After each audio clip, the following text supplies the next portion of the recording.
Hello, you wonderful people, and welcome to another episode of Super-Fanta-Fi. This being a show where I talk about TV shows of the supernatural, fantasy, and/or science fictional genre. For today's episode, I'm going to talk about the latest episode of Teen Wolf, as well as the latest episode of Aftermath. Like always, you can always look in the description down below, and I include a time where I start talking about each of the respective shows that I'm talking about. That way, just in case, you don't want to hear what I have to say about Teen Wolf, you can just go ahead and skip to what I have to say about Aftermath. Starting off with Teen Wolf, a very good episode this week. Which I always feel stupid saying that because I was like, every episode is good. I don't think there's ever been a bad episode of Teen Wolf, at least not to me, but nevertheless. Anyway, this is our first time seeing what's happened to Styles subsequently since he disappeared. He hasn't been seen since the first episode, so we end up seeing that he's in a train station, which is kind of like makes sense about all those people that Lydia's been seeing, asking on. It's like, there's no stop. And it took me a second, but I think, in particular, the old lady that Styles met, I'm pretty sure she's one of the people. No, definitely. There's the doctor lady that she was in the class with Lydia, as well as the old lady that he talked to. I'm assuming anyone that Styles talked to in that particular episode were people that Lydia's come across before, especially the guy that tries to help them out. I think he's the one that Lydia saw that was like, the answer is kind of right in front of your eyes. I think that was him, but I'll kind of get to that in a second. But we have him there trapped in kind of this station, and it's where the writers drop people off after they take them. And lo and behold, who's the one person he finds there? Freaking Peter. Out of anyone, because at first he's kind of getting pulled aside by someone's like, oh, who's helping him? It's like Peter out of everyone. So apparently Peter got taken. Apparently it's been essentially, I think Styles was saying it's basically been about 3 months since the second half of season 5, because basically he got out because of the blackout at Eichen House. Because I kept wondering about that last season, because it's like, because the guy who basically had Lydia trying to get answers from her by drilling a hole into her head, that dude. Because at the end of season 4, him and Peter got put in the same cell, but it's like, and when you meet him in season 5, Peter's not there. So obviously Peter probably got transferred to a different cell. Not pretty much, possibly did. It's like definitely did, because we see that he did. And so he was essentially still in Eichen House the entire time, and it's just we never saw him. But basically during the blackout, season 5, when they were trying to break Lydia out, that's when he got out. So that was just kind of interesting. And it seems like the ghostwriters have a very interesting setup, because it seems like certain things trigger people to not kind of realize the situation, because everyone that's there is kind of like, oh yeah, we're here I'm waiting for the train. It's like, the train from where? Just the train to take me somewhere else. And it's like, well, how'd you get here? It's like, honestly, I don't know. Because he even asked the doctor lady, he's like, don't you think it's a little weird to be getting on a train in your work outfit? And she's like, she's like, maybe I just kind of rushed. It's like, people don't really ask questions. It does make you wonder, like, how did Styles kind of break from it? I guess, I don't know, because Styles is special. Like, he picks up on stuff immediately. Like, he's the only one, I guess, because he's well versed in the world of the supernatural. So for him, it's just kind of like, oh yeah, like something's a little hinky here. But granted, Styles been missing for a little while, so I don't know, maybe time works differently there. I don't know, because even the guy that was there referenced the fact that he was doing it for months, looking for a way out. But I don't know, because there's even a moment where Peter was sitting down. He's like, could you leave me alone? It's like, I'm waiting for the train. He's like, what do you mean train? Why would you be waiting for a train? How the hell did you get here? And then it took a while, and then Peter remembered what happened. And immediately after breaking out, he ended up getting caught by the ghostwriters. But there's also that little tunnel that they go through to get there and leave. It's like, oh, you could go through it, but like there's this innate fear to go through it, because it's like, the ghostwriters keep you fearful, and I'm guessing that kind of plays a role as to why people don't remember. It's like when the ghostwriters are around, people are kind of freaking out, but it's like the moment they leave, people kind of go back into like almost, the word they use is kind of a comatose state, where they just kind of go with the flow of things. They're not really asking questions, because more people would, the only people really asking questions is Styles and Peter, as well as another guy who basically, because the place is kind of a world on its own. I guess you could look at it as kind of like a little dimension that only they can come and go to, because there was a door that Styles had went through that ended up basically making him go through another door in a train station, because they're all fake doors. It's meant to loop you in there, because it's like those doors are meant to trap you, is to make you think, like, kind of give up hope, because it's like, oh, you'll be going in and out and you just be repeating the same thing, and you'd be like, because he even pointed out, it's like, oh, the holes there, like oh, you kind of forgot about that, didn't you? It's because they want you fearful, because they don't want you to go through it. Because even Peter, being who he is, was actually afraid to actually go through it. And it took Styles pushing him to kind of do it. And even Styles was a little afraid until he got pulled by Peter. Now, essentially, they end up finding out there's only one way out, and you basically have to catch one of the riders out. But Peter, not really believing, not really 100% trusting it, basically lets the dude do it on his own. And it's like, it's like, okay, we'll wait and see what happens. And the good thing he did, because the moment the dude jumped on the back of the rider, it ended up incinerating him, killing him. It's like, because it's the same type of thing that happens when the Ghost Riders capture you, except it's actually a fire this time. Like, whereas you appear in like a puff of greenish smoke, apparently you get engulfed by fire. So I'm guessing that's kind of a one-off deal. It's like, oh, the moment that happens, you're gone forever. There's no coming back. It's like, yeah, the Ghost Riders take you, you're erased from existence in the, I guess we'll call it the Earth realm, we'll just call it that. But in this realm, it's like you still exist. It's kind of like essentially limbo. They bring you to limbo, kind of a halfway place between. I would think of it as kind of like a halfway place between life and death. And you have all these people. We even see later on, one of the people they brought in later on in the episode was Gwen. So it's kind of tying in. Because the fact of the matter is, it does seem like time is a little hinky there. Or, like how this episode lines up with the other episode, because it's like Gwen just got taken last episode and she didn't pop up in the episode until like near the end of it. So it takes a little while because they had subsequently been and came back and left, since then. But so it does seem like time does work a little differently.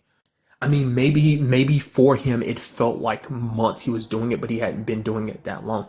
For Peter, he's been gone for maybe 3 months, but because it does definitely, I'm such an idiot, because the doctor lady and the guy that was sitting beside her, like, she's like, oh yeah, she's like, Styles asked her, it's like, how long have you been here? She was like, I've been here an hour, and the dude was like, no, you got here around the same time I did, so it's been about 6 hours. So time works weird in that world, so that's why it worked like that, because it's like, that's the only way I can chalk it up to it, because obviously there are points that take place in this episode there, as well as in the Earth realm, where everyone else is in Beacon Hills. So obviously time works a little differently with the whole Gwen situation. So that was just kind of interesting to kind of learn that about that place. But after what happened to that dude, you have Peter kind of pretty much giving up hope, because he was like, that was kind of their only way in and out. And it's like, going out is, guaranteed death.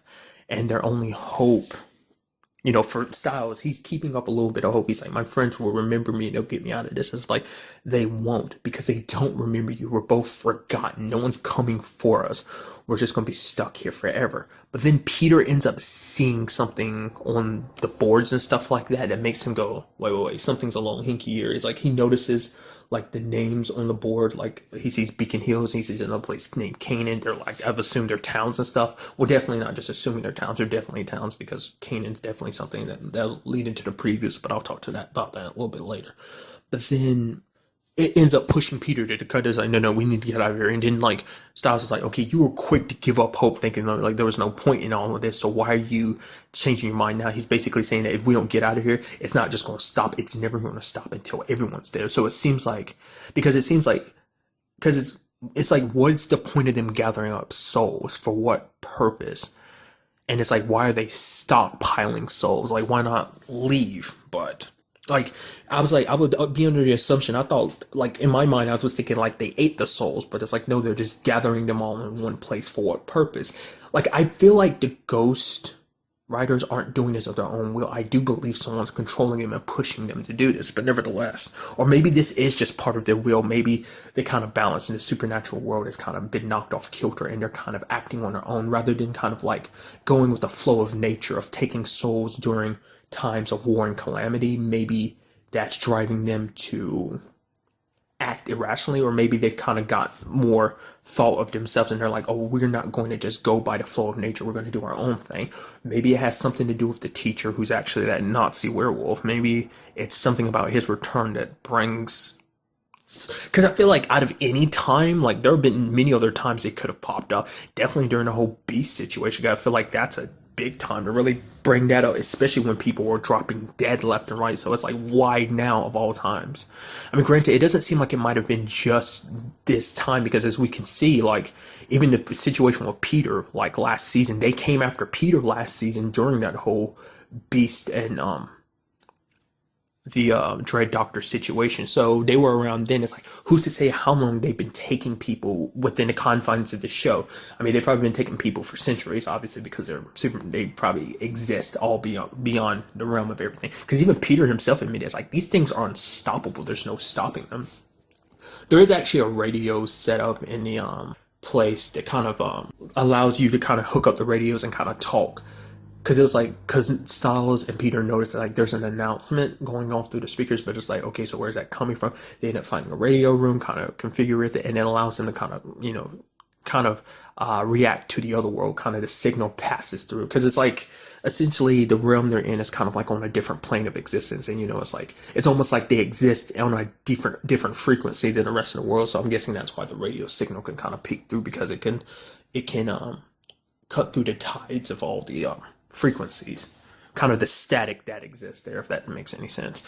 I'm going to, sorry about that, pause there, kind of like to tie it in with what happens in Beacon Hills, because in this episode, Lydia happens to be seeing the car towed outside, and so she's like, no, something's out. She's like, she gets this feeling like, no, we have to stop the car from being towed. So her and Scott put their money together, like $150 to get the guy to not tow the car. And then it starts resonating, like, okay, this car has got to be something special, especially when they start hearing those sounds from the radio, which is Styles trying to get to them. But he has to quickly stop because the writers are coming back, and they know that someone's messing with it. Luckily, Styles and Peter were able to get out beforehand, but they trash the place because it's like, they're not trying to let anyone. Part of me thinks maybe they heard the signal, or maybe whoever who might be possibly controlling them, heard the signal and did that. And you're just like, okay, stop that, because when they went in there, the wires were already cut. So it makes you wonder, did they do that from the very beginning, or could it be that someone had tried it before and they cut it just to get that person, because someone had escaped previously before Styles and Peter?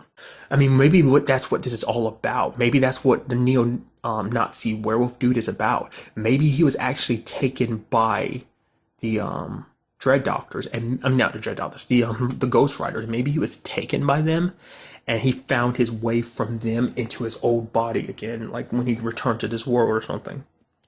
No, because when they take people, they take everything. Body and, like, your body disappears, so why would his body still be here if that was the case? I don't know, like, it's definitely his whole situation. Maybe it has nothing to do with the Ghost Riders, but I feel like it has to have something, like, just both of them kind of popping up at the same time in Beacon Hills is too much of a coincidence. Then again, there's the whole, like, Beacon Hills being a beacon for supernatural, so, I mean, it's hard to say. But it's sad because you have Lydia being in a situation where, like, she is wholeheartedly like, oh, this Styles has got to be his. But Malia's like, no, it can't be Styles. Like, I thought we brought it up before. We're not going to, like, go down this path anymore. Even turning to Scott, it's like, who's siding on Scott's like, I'm on everyone's side, because he didn't want to be caught in the middle. Because Malia is like, no, there's no way this can be possibly true.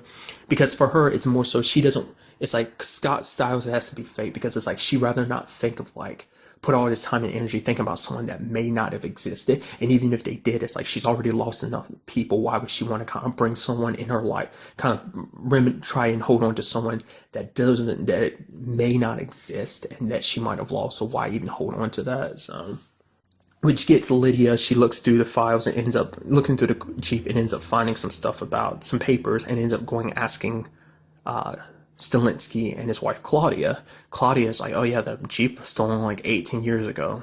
And then she's kind of like, because even the Stilinski's kind of asking, like, is this about Styles and whatnot? But then, like, and then Claudia's like, you should really talk to your mom about this. And it's like, because the thing is, like, why would someone take the Jeep and then park it in front of the school? Which makes perfect sense.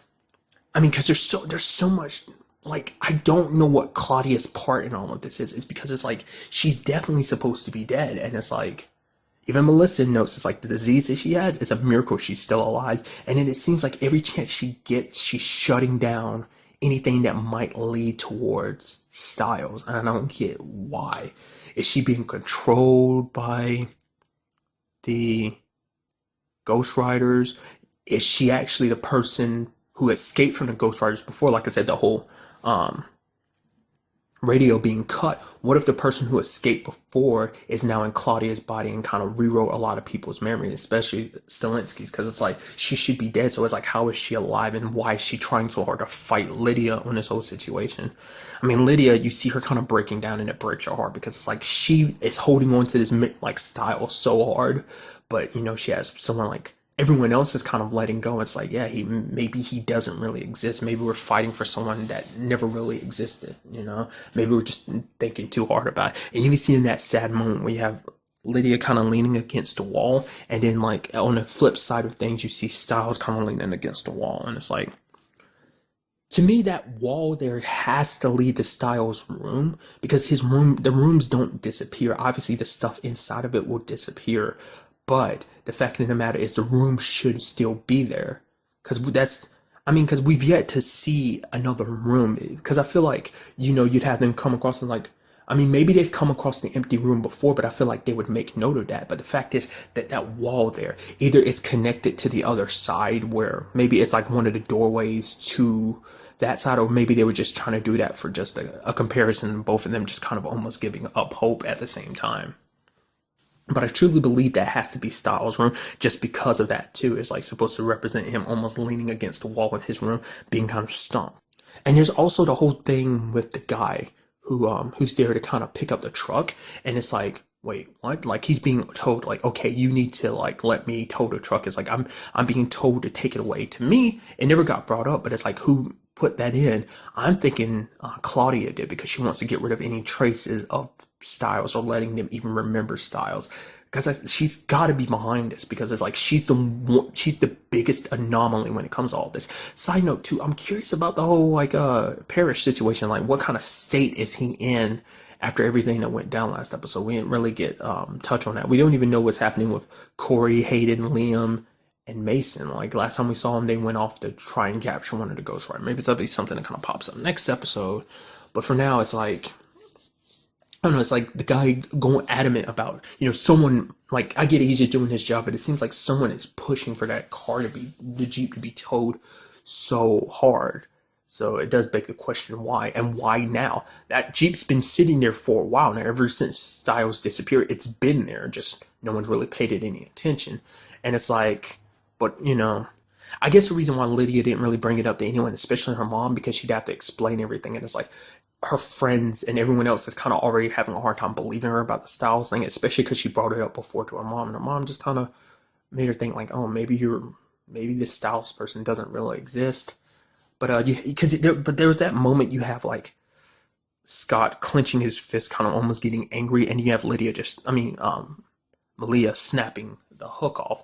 And it's like, to me, whether they realize it or not, I think that's because there's a part of them that was protecting it, because they didn't really want to. They probably didn't understand why, but there was a part of them that felt like protecting the Jeep. Even Malia, who really wasn't sure about this whole Styles thing, she did that. So I'm thinking like instinctually there is a part of her, because Scott even brought it up himself. He's like, he smelled all three of their scents in that Jeep, and like even Malia's like, I've never been in here before. It's like, maybe you just don't remember being in there. And then you had Peter, because of the whole situation, noticing what was going to go down. He ends up taking the trip himself. He ends up taking the Ghost Rider, ends up leaving. And I really like that the fact of the matter, it is like, because at first, like when the first dude it happened to him, I was like, oh, he just died. I didn't realize it was fire until what happened to Peter. Then I was like, oh, he's literally burning. Kind of ironic when you think about it, though. It's like Peter's kind of back. He's literally back in that situation again. After the whole situation with Kate, it kind of left him in that state. That's how he was back in the first season. Like, he had kind of gotten burned alive, essentially. It's like now he's back in that state, and kind of even worse, because it seems like those burns are having a hard time healing. They are kind of supernatural flames. So even a werewolf can survive it, obviously, but it seems like he was just severely burned. And when he howled out, Malia and Scott followed him. And then he remembered, they were like, oh, holy crap, you're Peter's. Like, how could we forget? Even Malia's like, wait, you're my dad. How could I forget? And then they find the keys on him. Lydia and Scott crank up the car, and it starts kind of jogging some stuff, especially when Styles gets on the radio and he tells them they have to find Kanan. They can't come looking for him because they won't be able to get to him. So what does that mean? I don't know. It makes you wonder, like, well, I did watch the preview, but really quickly, I think because there's no way to actually, the only way to get to him is to disappear too. And it's like, I'm sure he's not trying to have his friends be in that situation. I guess the only way they're going to be able, it's like basically find out what's happening and find a way of stopping the Ghost Riders. But like I said, I've said it multiple times, and even Peter said it this episode. It's like, how do you stop something so unstoppable? I'm very curious to see what happens with Peter. Will he still be in critical condition after everything that went down? I mean, because it's like, I guess, you take enough damage to your body, it will take a while for a werewolf, because it took them kind of easing his pain to kind of keep him calm. So it'll probably take a while to kind of recover from everything that happened. I don't know, that I guess there were clues that say that it was Peter was missing, because it's like, because Scott never really in any of his memories, I don't think he remembers getting bitten. But when it originally came up with when they were trying to remember Styles and everything, I was like, oh yeah, like I was out here in the woods, but why would I be out here by myself, and why would the sheriff know to come looking for me? Why would he be concerned about me? Like that type of situation. Even when you look in that retrospect, I don't think they actually ever showed Peter even in his wolf form.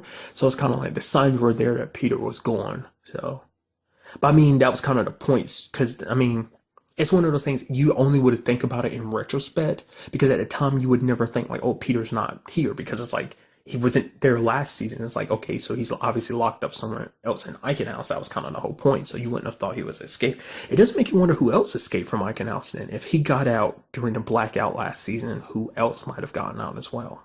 It does beg the question. Because I kept bringing it up. I was like wondering like what other characters are going to come back. We have him coming back. So could it be, just because he got brought up in a flashback too? Like, what about Kira? She's still off with the skinwalkers, but like, I get the feeling like they are going to bring her back too. It's like, what about someone like Derek? Because the last time we saw Derek, he went off with Brayden. So I don't know, just overall a very good episode. From what I can see, what I kind of got a preview of from the next episode, it seems like Canaan is a desolate town. I won't go into details about what else they ended up coming across, but specifically that, it's like the town is empty. Now, what I can assume is it's a town that's been hit by the Ghost Riders. They've wiped out everyone, because that was kind of what Peter was getting at, is the fact that they're going after everyone. And the fact of the matter is, what I'm thinking is the numbers representing them is kind of representing maybe it's representing like how many people, like, I don't know, maybe the order of when they're trying to hit each specific town, because it's like, it's not like a train station. I forgot what the exact word Peter used to kind of describe that place. It's a waypoint or something like that. It's a way station or something like that to, I guess to, in a way, unload cargo, essentially, is what, I don't know, maybe that's not what he said, but that's how I'm kind of interpreting, because I don't remember exactly what he said. So I'm getting the feeling like that's their plan, is to like get all these other towns, not just Beacon Hills. It seems like they're going crazy everywhere. Maybe there's specific places tied to specific towns. Like, for instance, everyone there is from Beacon Hills. Maybe there's other way stations that are allocated only to those specific people. Like, for instance, maybe you could think of it as like, oh, they're in Terminal 4. Like in a train station wise, it's like they're near track 4, which is connected to Beacon Hills, because they're all from Beacon Hills. But maybe there's another place similar to that, another world where it's like Canaan exists, and maybe there's all these different multitude of places from all the people they've taken from it. So I'm assuming that Canaan is a place where everyone's been taken, and it's like just so many questions as to why it all is played out like this. Like, what is the meaning behind this? What is their plan? Why are they doing this? Why are they taking so many people? What does Claudia have to do with all? Obviously, she's connected to it, but still, like, that's the biggest question to me. Like, why is she involved in this? And the fact is that she is Styles' mom, and even if she did, forget him, why is she so overtly blocking any progress into being like, oh yeah, checking out Styles? I don't know. Hopefully, we get some more answers next episode. And now moving on to this week's episode of Aftermath. A very crazy episode, because we kind of revisit what Dana brought up a couple episodes back about time being kind of out of whack in this episode. I mean, after everything going down the way it has, that she brings up the fact that she felt like she knew Martin for a long time. She brought that up before, but she brings it up again this episode because they meet a soldier who comes out of the cornfield and is like, yo, it's 1972. Like, wait, I'm supposed to be in Vietnam, and they're like, okay, wait, something's really weird going on here. The gun he had, the tattoo, is like, yeah, he wasn't just a crazy person. He was legitimately from 1972. And what's even crazier is that they ended up meeting after he went back into the cornfield. They meet the same dude again later on in a kind of a warehouse store where they're basically trying to find a signal tracker so they can try and find Moondog. And what's like crazy about it then is the fact is that they run into the same soldier, but he's extremely older now. Like then he was 20 years old. Now he's like 67, whatever. He's a lot older. And then he starts thinking about it. He's like, oh, I have met you guys before, because they end up showing him the picture they took of him earlier that day. And it's like, okay, time is really flipping out of whack, especially later on, because you see him kind of turn back into his young self again. And it's crazy to think of, because like that basically everything is connected, the whole like what's happening, because it's like we never actually did get a clear picture of what exactly crashed into the moon, like whether it was the wave itself, that there's something energy being pushed with the wave. I don't know, like, because now that I think about it, what was it that actually crashed into the moon? Like something like this wave is kind of pushing everything along. It's making, because the professor that, Josh keeps referencing and stuff like that brought up like the fact is that everything is happening because of the wave.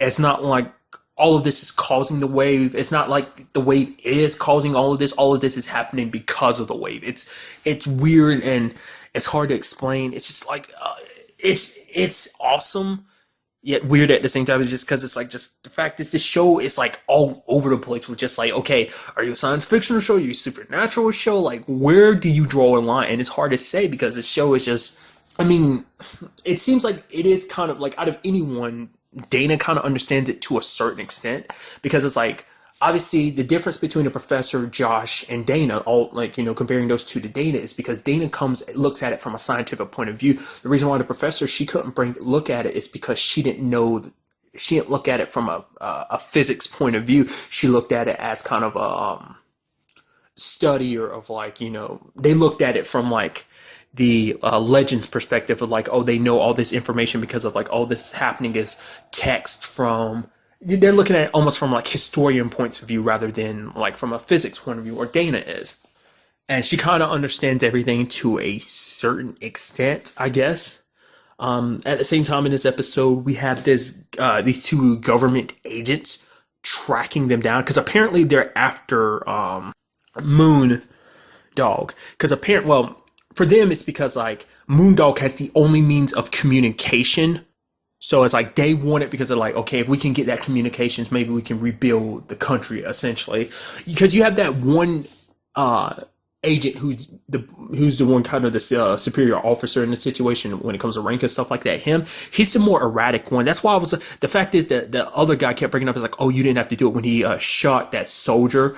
And also killed that doctor, because it's like, oh, the doctor tried to kill Josh because he found out Josh is an adept, and it's kind of like, oh, he could have ruined all this because Josh is kind of the key to all this in his mind, because it's like, oh, he's one step closer to finding Moondog, which they're trying to as well. I mean, because it's like I was thinking he was a feverhead, but it's like the other guy, like other than questioning him like that, never really acted upon it. It's like the way he was acting, very erratic, even going as far as being like, oh, the fact of the matter is all this is happening because Moondog is obviously part of this and everything. The fact is that, this is all a conspiracy, because essentially what Josh ended up figuring out, and it turns out that it seems to be true, the reason why Moondog knows, like especially when the volcano happened, like that it was going to happen, is because he's bouncing around different periods and points in time too. That's how he knows what he knows. And basically the government agents apparently know that, but to them they're like, no, there's no way, or particularly the boss dude is like, no, there's no way he's actually traveling through time. Obviously he's got to have a part to play in all this. That's why he killed the soldiers, because like, oh, he's playing this part. It's like they're all trying, he's just here, the soldier's here to protect Moondog, which he wasn't. He was just a confused guy taking out of time. And just like, I was like, he's so erratic and trying so hard to capture Moondog, because for him it's all about reclaiming the country. It's like taking what his means of communications and rebuilding the country, because the his partner kind of talks about the fact is that he recently lost his family. He's like, no matter what you do, like this won't break everything. We won't get everything back. Kind of bringing up the fact that it's like, oh, you're going through, some trauma because you recently lost your family. He's like, no, it's not that. I'm just doing my job. And he's like, well, at the very least, we can take most of it back. And I guess that's what pushes him to be so desperate. But it's like he's not being rational at all. I mean, granted, when you look at the grand scheme of things, it's like it's not really a time to be rational anyway. So it's okay for him to kind of be, I mean, not okay, it sucks because he ended up killing that guy who pretended to be Moondog. And because we ended up finding out, a lot of stuff got found out in this episode. For one, you end up finding out Moondog, it isn't just like a recent thing that Moondog being able to time travel. Like, apparently he disappeared in the 80s. His wife kind of pronounced him dead a couple years later, but then he pops up like 21 years later, the exact same age. Nothing changed. And then there was also a, Moondog, and then his full name is like Robert Black, so it's like Robert Moondog Black, but it was essentially like there was a radio host in like the 1950s or whatever that had the same name, so it was like, okay, the government agents were like, oh, it's got to be him or something too. So apparently he was able to get some of this information because it's like, oh, it's public, not in the public domain. It's like, while the other guy was off sleeping, he gathered this information. But I feel like if it was that easy to find information, why wouldn't Josh and them have found it? But then again, maybe he had, governmental information because it's like, information that like not everyone could have access. I don't know, just something hinky about that whole situation. It's like, I'm surprised, like I said, like I was legit believing him to be a fever here, but I guess it's just he was in his state of like panic and just sadness because of what happened to his family, so he was just being erratic. He wanted to try to do it. Even though he probably knew on some level what he was doing wasn't necessarily going to fix things, he still had to rationalize everything. It's like, oh yeah, obviously it's all conspiracy. Obviously Moon Black's behind everything, so we got to stop him. I mean, I literally combined all of his nickname and his real name, Moondog, I meant to say, as obviously he's behind all this, so we have to stop him. A very interesting thing is that basically how he uses what he does, how he gets his communications out, is basically a Tesla tower. Essentially, it gathers energy from the atmosphere and then it like shoots the signal into the ground. That's why when Josh and them were looking for the signal, they actually had to put the scanner, the signal tracker to the ground for it to track like where the signal was coming from, because the signal was traveling through the ground. That's why, because the signal isn't above ground, which is like the whole situation is blocking the signals above ground, so that's why underground is working and why he's the only one that's able to kind of get his signal through. And there was that whole situation about Josh remembering about being an adept. To me, I thought, I was like, okay, he's just remembering. I was like, oh, right. He was on peyote at the time, so he probably doesn't remember any of that. Like, it probably came back to him talking to his dad, but it's like, to me, I thought he remembered that this entire time. And I was like, no, he only just remembered it because he was high at the time, so probably when he came off that. I mean, I would assume that's kind of how it works when getting high. You just typically don't necessarily remember. It's kind of like getting drunk, especially if you get super blackout drunk. You're not going to remember everything. There's going to be spots in your memory that's like, oh, what happened? So I'm assuming the same thing happened. As I figured, the whole Sarah and Matt thing happened, and literally the next episode was like they've known each other for like an episode, and that's already happened. Kind of sort of the same thing with like Devin and Brianna, same thing with Martin and Dana. It's just like they automatically hit it off and it's just instant attraction. And the fact is that, I mean, later on she kind of puts a bow into both government agents, but after she does it, she walks away. Rather than coming over to check on Josh, she immediately leaves. And it's like, why?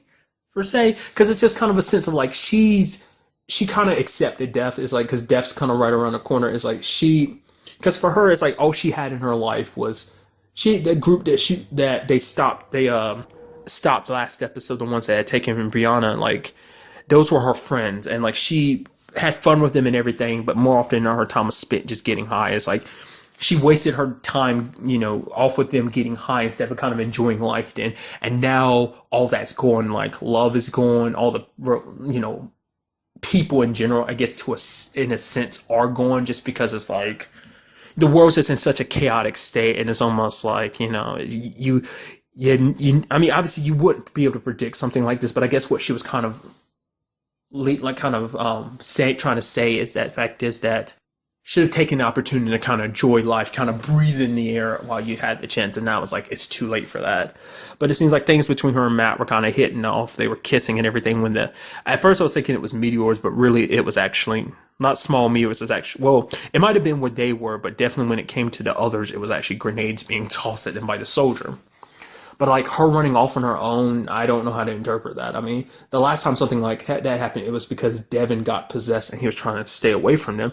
That was just because it's like, it reminded her of the fact is that she killed her friend. Remember her friend that was she thought her friend was a skinwalker, but it turned out her friend was just high, just having a bad trip. So maybe killing them just kind of brought that back, and that's why she just kind of wanted to run away. She just had to get away from the situation. Matt's like, no way in hell that's going to happen. She's part of the family, probably kind of that similar circumstance with, Dana, where she felt like she knew Martin for a year, so maybe for Matt and her, it's feel like it's been a lifetime. Just time has been acting weird. It's like it's fast in some points, and now it's kind of been slowing down. So maybe that's the case. And you have Brianna chasing after them, and Karen's like, "What are you going, Brianna?" She's like, "The fact of the matter is, no one in this family goes off on their own. We'll kind of find our way back to each other. We kind of always kind of do." So, but and also interesting thing that happened this episode is the fact is that Dana sadly, well, because the whole Tesla was tower actually attracted a skinwalker, apparently a big one. I don't know. It not in retrospect. I guess it looked bigger. I don't know. Like I don't have another skinwalker to kind of compare it to. And side note, most skinwalkers are blue, aren't they? This one was white, or maybe they're different. I wonder, does that mean anything? Maybe because it was kind of I don't know. I could have sworn that they were all blue-ish, or maybe they're all whitish. I don't know. It's actually been a little while since we've seen a skinwalker, but nevertheless, ended up possessing Dana. The moment like Brianna got away, she's like Dana, and Dana didn't see it. I was like, oh, she got possessed, didn't she? And then when she showed up, super calm, like definitely got possessed. And then you had Brianna deciding to power back up the Tesla tower, and apparently enough voltage from it ended up hitting Dana, and it actually pulled the skinwalker out of her, and then jacking the juice all the way up to max ended up straight up killing it. Because prior to this, there's been no means of actually killing the skinwalkers. Only way of stopping them is killing the host, because they can't do anything outside of the host except possess another body. So that's the only, they leave. But which Dana was super pissed about, because the moment she kind of regained conscience, she punched Brianna in the face. And Brianna was like, "What the hell was that for?" She's like, "I owe you that for all the times you've ever hit me." And she's like, you could have essentially killed me. And it's like, well, she didn't bring it up, but it's like, okay, you could have killed me being possessed and everything. Side note too, she also brings up the fact is that, she's like, you could have killed me back during that whole shapeshifter thing. She's like, what are you talking about? That was a different thing. It's like, no, it's the exact same thing. You just, because Dana kind of defended herself at the time, being like, oh, she knew the difference. It's like, no, you did. You just guessed. You could have easily killed me. It was a 50-50 shot. Then it was kind of a similar situation of like, I was doing whatever I could to save you. I mean, because it's like, if she didn't do what she did, I mean, well, for one, you probably wouldn't be alive. You'd be full on skinwalker, and you would have killed her. Plus, this also means they have a means of possibly stopping skinwalkers and permanently killing them, because they are drawn to the Tesla tower. So if you can recreate it in different spots and get a lot of people to draw them in, that means you can also not only destroy them, but also save people who've been possessed by them. You don't have to outright kill the host just to get rid of the skinwalker. So, because to me, I thought something was kind of interesting. The fact is that, because Josh kind of brought it up the moment they pulled up, he's like, Moondog has the exact same RV I have. That's weird to me. And then in the back of my mind, I started thinking, like, what? I mean, turned out not to be the case, but I was like, what if Moondog is actually Josh from earlier in the timeline or something like that? I mean, later in the timeline, that he's actually from the future, the reason why he knows the things he does. But it turns out, no, it's a different person. But it's like, like, how does his whole time thing work for him? Because the fact that government agents went into his the trailer to look for him, and then and then when he pops out later on, Josh is like, they went in there looking for you. So yeah, you just have to know the right where to look, or rather when. And it's like, all right, when. So the fact is they finally tracked down Moondog. The question is, what does this mean? Can they stop all this? Can they save the world? What is an adept? What is so special about Josh? And what's up with this whole Sarah situation? I feel like that's got to be the reason, like, why she left, just because remembering what she did to her friend. This is kind of her first time killing someone since, right? That's kind of my thoughts on it. I hope, I brought up the comparison, but I hope Matt's love life doesn't end the same way as Brianna and Dana, because if it did, man, that'd be a 3 for 3, and that would just suck if they all just kind of walked away from this whole situation brokenhearted. I mean, granted, to be fair, the world is going to end in like a day or so, well, more so less now, so it's kind of like, well, you won't have to live with it for long. I mean, that's a very morbid thought, but I mean, that's that type of situation that they're in. So it's like, is there any hopes of stopping this? Like, because it doesn't seem like it's just Josh. Like I said, his family in general seems special, because after everything they've been through, they're the only ones still standing, because everyone else has kind of been by their side is dead. So it just seems like only their family is meant to go forward. The one is the many, just as but the many are the one. Like, what does that really mean? Hopefully Moondog has some of those answers. Maybe, maybe not. It's like I said, I'm curious about how his whole thing happens, because with that soldier / security guard, he, every time you saw him, he just went off in one direction and then popped back in and did, because like at first he went through that cornfield and then he just happened to pop up at that place where they got the radio tracker, and it's like he was just kind of like, apparently he's like, oh, I'm just doing my job here. It's like, oh, the world is ending, yeah, but I'm doing my job here. And it's like, okay, so does that mean he was always there? So how did that happen? Like, was he actually currently there at that time, like, even with the world ending, and then basically time brought the, like, maybe like time travel exists in a sense of like, the fact is that he was always there, and then a younger version of himself went back and lived that moment, and he has the memory of it. The whole cycle, time travel, it's so confusing, especially when I try to talk about it. It's like, it's so clear in my head, like, oh, A to B to C is that, a circle, but it's like the moment I start verbally saying it, it gets super confusing. Anyway, very, very weird episode, but I'm very interested to see what goes down. I think next week's episode is the season finale. I'm not sure. I could be wrong. I think this is episode 12, and I think next week's episode is episode 13. So maybe, maybe not. I guess we'll just kind of have to see. I saw only a tiny bit of the preview, and it didn't say anything. So, like I said, we'll just have to wait to see. So. But really, that's all I want to talk about in this episode. Till the next time we meet, be happy, be safe, live life to the fullest, and enjoy it. Good day and goodbye.